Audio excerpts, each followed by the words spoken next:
Magandang araw mga master at mga kapartner natin sa hanap buhay.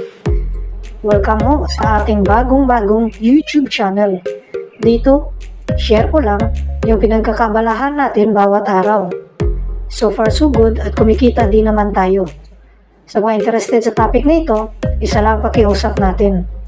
Pakipindot ng like at subscribe button para mas magiging updated tayo sa susunod pa nating mga video. Nagsimula ako sa business na ito noong May 2023. Ngayon, it's almost 2 years na at sa kabutihang palad, medyo nakakarahos pa rin.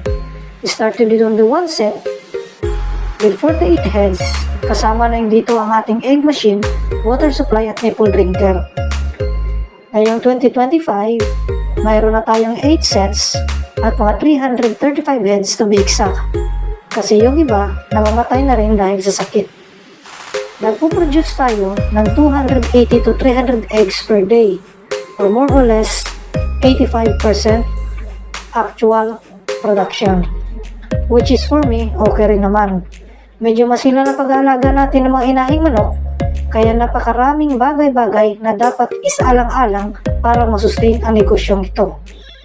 Backyard lang ko ito at sa likod lang ng ating bahay.